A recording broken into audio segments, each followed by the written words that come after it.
Torej, spoštovani gledalci, v današnjem prispevku bomo z gospo Vlasto Nussdorfer govorili o aktivnem življenju in delovanju v času, ko smo upokojeni.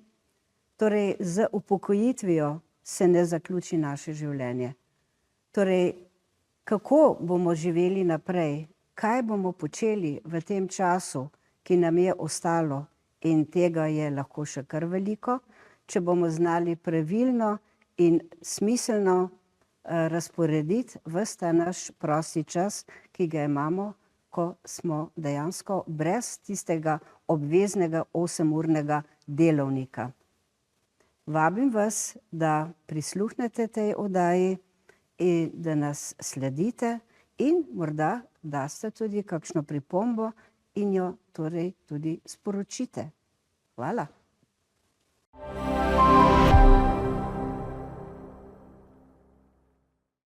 Cenjene gledalke, dragi gledalci. Moja današnja gostja ni mlada, ne kaže svojih let. Veliko let je že v pokoju, ne bom povedala koliko, a pravi, da sploh ni v pokoju. Dober dan, Dunja Bohorič, moja tudi prijateljica. Poznava se že veliko let, zato se bova danes stikali. Poznava se iz časov, ko so bili Lionsi zelo aktivni, danes so najbrž še bolj, o tem bova spregovorili. Poznava se tudi v zadnjem času preko Dlani, to je Združenje za gluhoslepe osebe. Bila sem zelo vesela, da sem te tam srečala. Včeraj si mi poslala nekaj podatkov o sebi. Ko sem začela prebirati, sem si rekla, kje naj začnem in kje naj končam. Tega je bilo toliko, tako da morda bi ti čisto na kratko preletela svojo življenjsko pot in nam povedala tiste mejnike, ki so bili zate najpomembnejši. Torej, hvala za povabilo. Dober dan tebi in dober dan gledalcem. In res je, v pokoju sem že kar nekaj let. A sploh lahko poveva, koliko let, ker nihče ne bo verjel, ker bodo mislili, da si že tam po fakulteti se upokojila. No, to ravno ne, ampak res sem že kar krepko čez 20 let sem v pokoju. Ampak takrat so bili tudi drugačni časi in upokojevali smo se za malo manj delovne dobe kot danes in je to tudi malo razlog. In to je tudi razlog, da pravzaprav sploh nisem vedela, kdaj sem šla v penzijo. Enostavno, naslednji dan, ko sem bila upokojena, sem prišla normalno na delo. A res? Tako. Kako je pa to možno? Torej, imeli smo svoje podjetje, jaz sem pač kot upokojena podjetnica doživljala vse sorte v svoji, bom rekla, aktivni življenjski delovni dobi in začetki so bili taki, da so mi doma enostavno rekli, zdaj se moraš odločiti, ali boš imela družino in greš takoj v službo, ali boš študirala, pa se boš še družini odpovedala, ampak pri meni je družina nekako prevladala in sem seveda potem tudi kasneje študirala. No, ampak za nobeno stvar mi pravzaprav ni žal. Vse, kar sem v življenju naredila, način, kako sem to delala, vse mi je bilo v bistvu lepo. Je bila arhitektura prva izbira? Ja, je bila.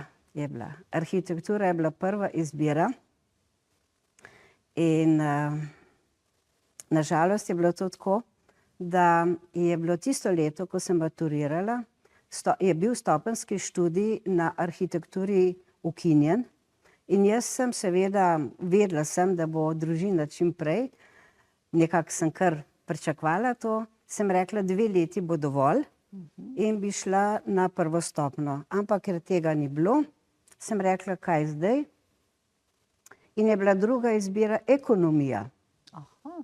Torej, S financami si imela pa v svojem ja, življenju opravka? sem imela pravzaprav opravka na ta način, da smo v 4. letniku imeli tudi računovodstvo, fakultativno seveda, ne? In da mi je bilo to kar nekaj simpatično. No, zanimivo pa. A bi ga sprejela Kakšen računovodski servis ti je Ja. še blizu? Ja, mislim, da takrat na to nisem mislila, sploh ne. No, kasneje pa ne, seveda, ker tudi ena izmed aktivnosti v mojem življenju je bila računovodski servis, ki smo ga imeli preko 18 let. To več zaposlenih? Ja, imeli smo največ, je bilo kar 12 zaposlenih, vendar smo takrat imeli tudi že svojo firmo. Ni bil samo SP, ampak je bila firma, ki je zajemala tudi založništvo, namreč Tudi knjige ste izdajali? izdajali tudi knjige, Tega pa brošure nisem in tako naprej, ja. Torej knjige, bom rekla revije. No in ko sem omenjala arhitekturo in ekonomijo, mlajša hči je arhitekt, starejša je pa ekonomist. To je tisto, kar rečeš, To je- neizpolnjene, ja, popolnoma neizpolnjene, želje ja, prenesemo na otroke. Ja. Lepo, da je se Ja. je navdušila za Ja. to, da je šla nekako po tvojih stopinjah. Tako. Ti si pa potem kar nekako imela še kar veliko. Ja, jaz sem v Zaposlitev. bistvu, glede na to, da sem potem, kot rečeno, kasneje študirala, sem začela kar delo na občini in zajadrala sem v davčno smer. In To ta- z davki je pa zelo zaželeno. Ja, in tudi te davki so meni dali takrat misliti, da sem, potem kasneje sem bila tudi davčni inšpektor. Ja, in kasneje, še kasneje, kar nekaj let kasneje, smo pa odprli torej računovodski servis. In tista moja nekje tudi skrita želja, ker jaz sem naredila le prvo stopnjo, torej višja upravna šola je bila takrat stopenjski študij, ne. In jaz sem imela prvo stopnjo narejeno in sem si želela še na pravo. In da bi Tudi imela pravo, tudi... to bi bil že skoraj 4. študij. Ja, ampak no zdaj, A bom otroke pa rekla, si pa že imela? vnukinja je pa zdaj pred kratkim pa magistrirala tudi na pravo. Ja, To se vse pravi, se da ti uresničuje, dejansko, ja, mogoče pa res, ja. Skratka, jaz imam zelo bogato nekako aktivno življenje in še vedno bogato tudi zdaj, ko sem v penziji. Ker pravzaprav najina rdeča nit je prav gotovo, Ja. kako aktivno živeti v času upokojitve, ne? Ja, jaz bi rada, da ti gledalcem poveš, kaj pomeni, a je upokojitev res konec ali začetek ali nadaljevanje. Kaj Ja. bi svetovala?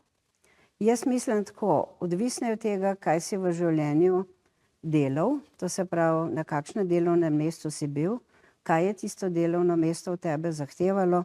Skratka, jaz mislim, da sem imela neke vrste privilegij, ker sem imela svojo firmo in sem dejansko si sama tudi uravnavala, ali bom delala več v tem segmentu, v drugem in tako naprej, ker proti koncu te naše, bom rekla, skupne firme z obem hčeram, sem prišla tudi do zaključka, da me pravzaprav turizem strašansko veseli. O tem bova v drugem delu Ja. govorili, ko bova potovali. A v redu? Veliko slik V si redu. prinesla. Ja. Ko sem te vprašala, če bi lahko karkoli prispevala, si bila v silni zagati, kaj, koliko. Ja. Koliko imaš tega materiala potem v svojem življenju, v potovanju? Ja, to gre v tisoče in tisoče. In fotografij in manjših, krajših videoposnetkov. Zdaj med njimi so seveda tudi taki, kot si rekla, bova to v drugem delu Ja, govorili. tukaj bova ne. malček po svetu potovali, da nadušiva Tako. ljudi. Na vsak način pa, če dovoliš, bi mogoče rekla to, ko se človek upokoji, enostavno ne sme obsedeti doma On to pred poslušajte. televizorjem, čakati, ne vem, da boš umrl, ne? A ne, da to Ja. je sporočilo In to ljudem. je tako sporočilo, vam povem, za zdravje, za človeški organizem je to dejansko nujno potrebno, da ti možgane kar naprej in naprej aktiviraš, jim dodajaš razna znanja. Greš seveda, ne moramo drugače kot iti na internet, iti tudi na Wikipedijo, marsikakšno stvar poiskati. In to je dejansko meni je bil izziv. A res mogoče izziv. za hipec imava še dobro minuto, poveš, kaj te še celo navdušuje, kar kravžlja možgančke v zvezi z neko aktivnostjo, ki jo počneš? Ja, trenutno se ukvarjam z eno zadevo, ki je vezana na moje, ne vem, mogoče celo rečem, poslanstvo. Sem zdaj že 3 mandate predsednica Združenja turističnih vodnikov Slovenije in ko se je pred kratkim zgodila ena nesreča, z žalostnim izidom seveda, sem se namenila, da skušam mojim kolegom vodnikom v tej smeri tudi pomagati, da jim skušam omogočati boljše delovne pogoje, kar je pa vezano seveda na zakonodajo, na določena ministrstva, mogoče na varuha človekovih pravic in pač podobne te inštitucije. Poznam pa tvoj boj za pravično ureditev tudi za vodnike. Tako je. O tem lahko tudi kasneje spregovoriva. Sedaj bi nekako zaključila, čeprav nisva še vsega povedali o tvojih dejavnostih, ampak bova nadaljevali. V redu, okej, se strinjam.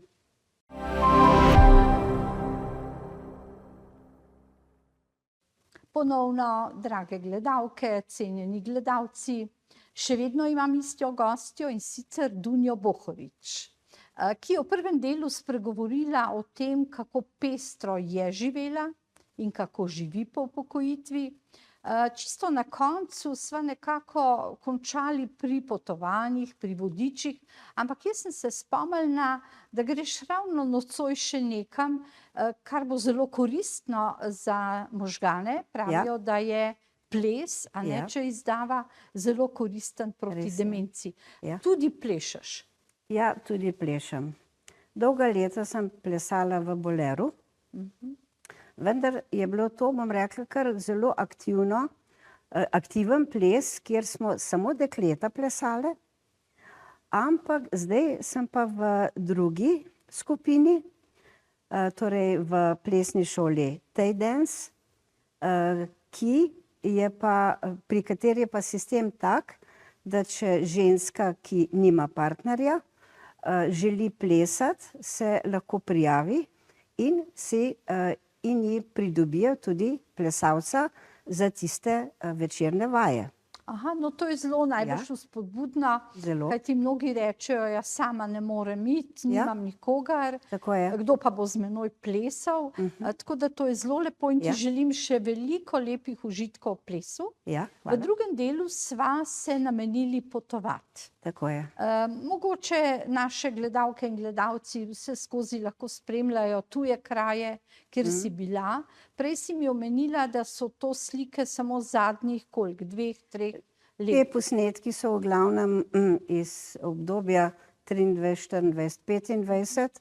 A ko je bil covid, niste potovali? Zelo malo, zelo malo. Takrat sem imela pa kar nekaj televizijskih oddaj, kjer sem razlagala, ker sem bila tudi že takrat predsednica Združenja turističnih vodnikov in sem torej iz tega naslova potem tudi apelirala na zakonodajalce, da bi mogoče malo več pomagali tudi vodnikom, sploh pa vodnikom, ki so imeli svoje espeje. Aha, ker niso takrat imeli. Ker niso mogli delati, seveda, in skratka, veliko je bilo govora o tem, tako da mogoče.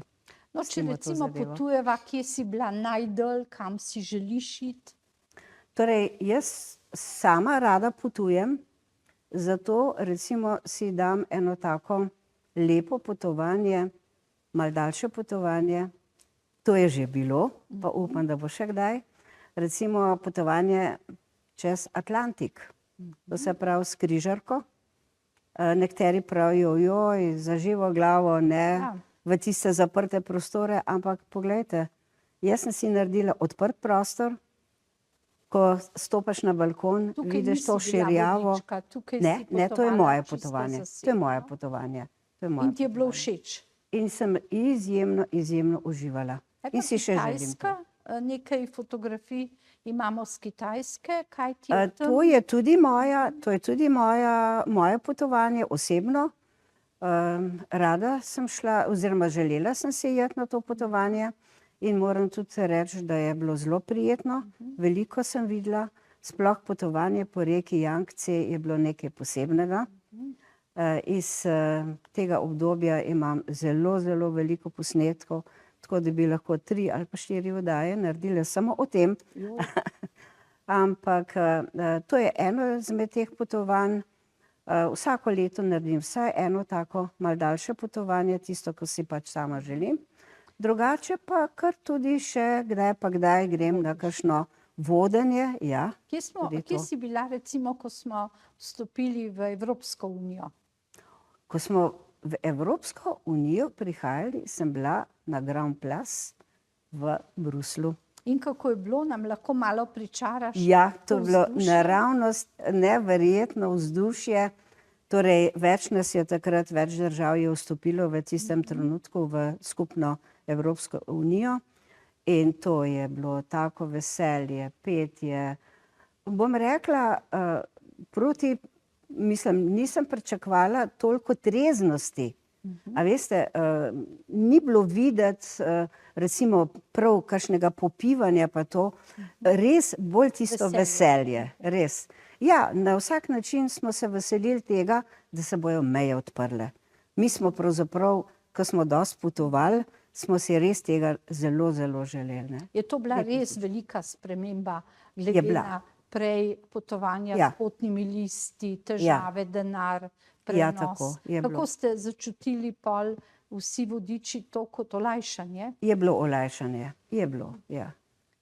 Veseli smo bili tega. Druga potovanja še kam? Videla sem neke starodobnike, kateri bodo mislili, da je to tvoj avto, ampak tega se nekje posebej. Ne, Citroene sem jaz zelo cenila, sem jih rada imela, ampak prav stare žabe pa nisem imela nikoli, ker stara žaba je pa še malo starejša, pravzaprav ne bom rekla od mene, ampak to je bil avto, ki je bil takrat, ko smo mi še v šolo hodili, je bil že prestižni avto. Ja, to pa je bil, so rekli, žaba, ne? Ja, to je bilo. Sploh so bili takrat taka posebna, imela spaček žaba. Smo imeli, ne? Res je. Kaj bi rekla glede potovanj za starejše, ker naju gledajo gledalke in gledalci, ki jih morda zanima, ali je bolje, da potujejo sami, ali je bolj varno, da so v skupini, kakšne izkušnje imaš? Si imela morda kaj neprijetnega tudi, ko si bila vodička? Ja, jaz bi predvsem rekla tako, da svetujem starejšim, da ne grejo lepo v skupino. Je lažje, če se zgubiš? V skupini je tako, da ti ni treba misliti na mesto, kjer boš parkiral. Ni potrebno iskati prenočišča. Urejena je prehrana, več ali manj. Tudi če ni, recimo večerje na programu, jaz vedno ljudem povem, kam naj grejo jesti, kaj lahko jejo, kakšne vrste hrana je. Recimo jaz Evropo res toliko dobro poznam, sploh najrajši imam res Francijo, to drži. In poznam tudi navade, tudi vem, kdaj in kaj se tam je, kaj je najboljš poskusiti in tako naprej. Koliko pa je ljudi v skupini? Koliko vas? Ja, v začetku je bilo tako, da je bil avtobus recimo zapolnjen. 45, 50, tudi preko 50 smo imeli. In to je, bom rekla, to je zelo zahtevna zadeva. Zelo. Tudi to je, da med tolikimi ljudmi enostavno ne moreš reči, da so vsi enakega mnenja glede programa, glede prehrane, glede prenočevanja, da se najdejo tudi posamezniki, ki jim kaj ni všeč in se morda tudi kdo kaj pritoži pri agenciji, da se ni upoštevalo njegovega mnenja, njegovega načina in tako naprej. Ampak glejte, vsem pač ne moreš ugoditi. Ne moreš. Ti ostaja v spominu kakšen poseben dogodek z teh potovanj skupinskih recimo? Ja, tak, da bi ga recimo delila s kom ali priporočila? Ja, mogoče to, da bi rekla enostavno, ljudje, ki so morda malo težje gibljivi. da naj razumejo to, da so poleg njih ljudje, ki so bolj gibljivi. In zdaj nekdo, ki je težje gibljiv, enostavno, bom rekla po domače, bremza celo skupino. To je ena taka izkušnja, kjer bi rekla, da je treba pač paziti na to. In sem že predlagala tudi agenciji, da bi morda za take ljudi imeli posebne skupine in posebne izlete. Kjer je vse malo počasnejše Tako in prilagojeno temu načinu recimo življenja, ki ga pač nekdo trenutno živi. No, to je dober napotek, tako najbrž za agencije, kot tudi za ljudi, Morda, ki nameravajo morda ravno trenutno se pogovarjam z eno agencijo in bi dala ta predlog. Lepo bi bilo pa, če bi recimo dobili tudi kakšen odziv od gledalcev. Lepo. Ja. Gledalci, ki bodo to gledali in spremljali, bodo lahko se odzvali, kaj vprašali. Midve se približujeva koncu, tako hitro čas teče drugega dela. V tretjem delu bova potovali v drug svet Lionsov, dlani, gluhoslepih, s čim vse se ukvarjaš na tem dobrodelnem področju. Tako da glejte nas še v tretjem delu. Hvala.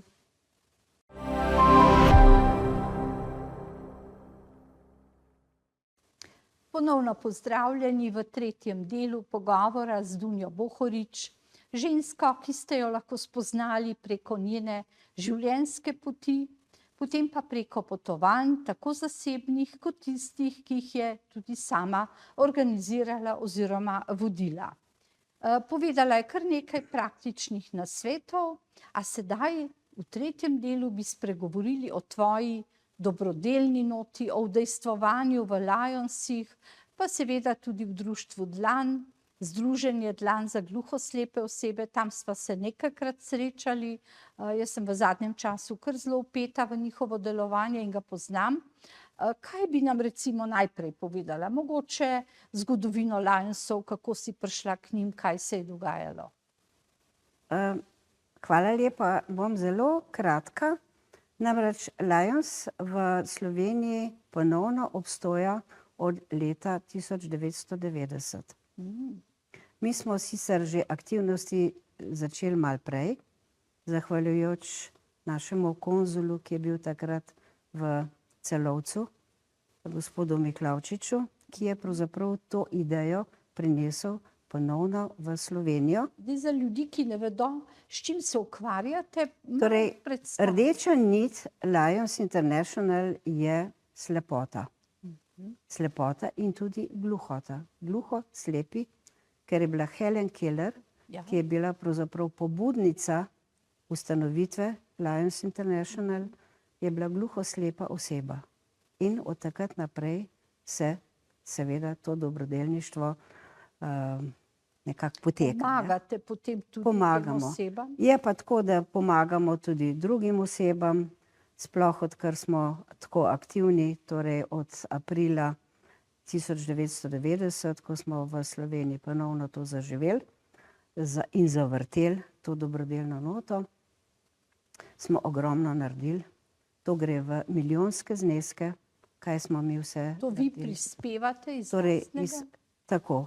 Prispevamo iz lastnih sredstev, prispevamo s pomočjo naših prijateljev, donatorjev, skratka, zbiramo sredstva in potem tudi ta sredstva pravilno in na res korekten način prenesemo ljudem, ki so pač potrebni te pomoči. Se kakšnega posebnega dogodka spominjaš v zvezi z Lionsi? Ja, prva taka akcija je bila poplava na predelu Savinjske, torej, ko je Savinja poplavljala. To misliš davnega leta, ko je bilo Celje zelo poplavljeno? Ja, 90.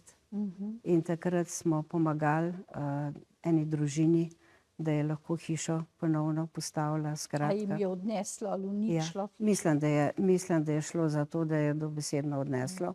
Skratka, To je bila prva taka, tudi naša akcija je bila zelo odmevna in potem so se akcije seveda še vrstile. Ne. Boste zdaj kaj praznovali? Ja, zdajle imamo pa še, bom rekla, res tako uradno 35-letnico, ki bo pa 15. marca prihodnje leto v Cankarju, to se pravi v domu Ivana Cankarja. In bo to seveda obeležitev, na katero bomo povabili vse ljudi. Torej, vsi, ki bojo imeli željo, možnost. Ne bo zaprtega. Ne, nikakor. To bo velika zadeva, ki bo v Galusovi dvorani. O, lepo. Tako. In boste morda se sprehodili skozi svoje dejavnosti, uspeh? Skozi dejavnost, torej skozi vsa ta leta se dejansko vsako leto na en način spustimo, pregledamo naše delo, pogledamo za nazaj. Skratka, veliko imamo za pokazati in veselim se, da bomo lahko to naredili na ta način, da bomo vsem našim ljudem omogočili, torej našim gostom, našim Slovencem, da bojo prišli na ta dogodek. Jaz sem se ravno vrnila z nekega dogodka, slučajno, Lions kluba Slovenj Gradec, kamor pa sem pripeljala generalno sekretarko Združenja Dlan, torej gluhoslepih, doktorico Simono Gerenčar. Ampak zanimivo je to, da smo z njihovega območja sprevali, pripeljali dekle, ki je gluhoslepa, sicer ima polžev vsadek in nekoliko sliši, vidi nič, popolnoma nič, z njeno asistentko, in je bilo zelo ganljivo, ko je članom Lions kluba predstavilo to dekle, ki je celo v parašportu plezalka, z medaljami, osvojenimi doma in v tujini, in moram reči, da so bili članice in člani prav ganjeni. Imaš tudi ti kakšen spomin na tak dogodek? Ja, imam, res. Pripoveduj.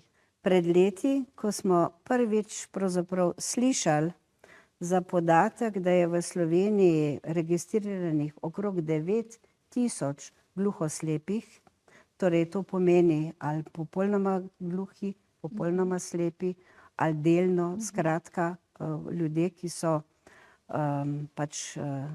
ki jim ne vidijo, ne slišijo. Ne vidijo, ne slišijo. Skratka, ja, ko smo za to zvedeli, smo povabili prav to gospo Gerenčar, da je pripeljala enega izmed teh gojencev njihovega združenja Dlan, ki je tudi gluhoslep, in ko je on z jezikovno, znakovno govorico to predstavil in ko je gospa Gerenčar to prevajala, moram reči, da je kar tudi ne samo ženske, da so tudi moški iz svojih žepov potegnili robčke in si obrisali oko. To vem, poznam take predstavitve, oni imajo vedno, se na nekaterih sva bili skupaj, predstavitev članov, ki povedo, od kdaj ne vidijo. Ugotavljali smo ravno, kaj je huje ali od rojstva, huje pravijo kasneje. Če ti vidiš in doživljaš svet, potem pa nekega dne ne. Kako osamljeni so, tako da sreča, da imajo to združenje. Lansko leto sem celo napisala knjigo 50 zrn sreče in jo posvetila prav njim. Zdi se mi, da me vedno znova ganejo, ker imajo tisti, ki pridejo na te dogodke, verjamem, da jih veliko ostane doma, in imajo tudi tolmača s seboj, imajo tako zanimive in ganljive zgodbe, ko pripovedujejo, plešejo, se udejstvujejo v različnih en gospod kipari. Tako da, ko govorimo o starejših, smo včasih polni nekih predsodkov, ta je že star, odpisan, ne more. Kaj pa, ko pomisliš na te osebe? Ganjena sem tudi nad podatkom, da imajo v združenju 6-letnega, zdaj mislim, da že ima 7 let, fantka z gluhoslepoto. Ko sem ga prvič videla, sem si rekla, poglej, starši včasih sploh ne znamo, ali pa starejši, ceniti, kako imamo zdrave otroke, vnuke. Ko imaš nekaj takega, je izjemno težko. Tako da jaz sem zelo vesela, da to podpiraš, Ja. da se srečujeva na teh dogodkih. In kaj bi recimo rekli mi dve ljudem, če imate te težave, pojdite v ta društva, v združenja, ne ostati sami, a ne. Imamo za slepe tudi knjižnico, Ja, Minke ja. Skaberne. Mnogi ostajajo baje doma. Ja, meni je zelo, zelo žal, ko vidim na izletu, ki ga vsako leto pripravim, tudi 2-krat na leto, s pomočjo seveda sredstev Lions kluba Ljubljana, kjer plačamo pač vse potrebno za izvedbo enega takega izleta, oziroma 2. A za te osebe? Za te osebe, to se gluhoslepe, in pripravim tako pot, da jo tudi te ljudje zmorejo. In oni so presrečni, ko se odpeljemo z avtobusom. In to je treba enostavno videti. In zakaj ne bi tega videli tudi drugi?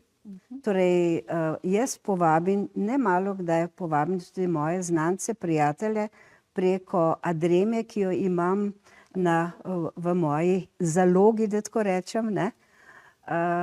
Jih povabim, da ne pridejo in ne vidijo, kako se veselijo ljudje, ki so dejansko, ki jim je odvzeto nekaj, ker tako, kot si ti lepo rekla, imamo mi, ki vidimo, slišimo, se normalno lahko gibljamo in tako naprej, da pridejo pogledati, kako to izgleda. Kako so ti ljudje srečni. To je neverjetno, kakšna sreča je to za njih, kaj šele za nas, ki vidimo in se... Draga Dunja, lepo sva zaključili to oddajo, kar premalo časa je bilo, da bi o vsem spregovorili. Hvaležna sem ti za veliko napotkov, za veliko slik, ki so jih lahko ljudje videli. Za vse je prostor pri nas, samo vzemite si tudi čas. Lepo pozdravljeni. Hvala lepa, hvala za povabilo še enkrat in srečno. Srečno.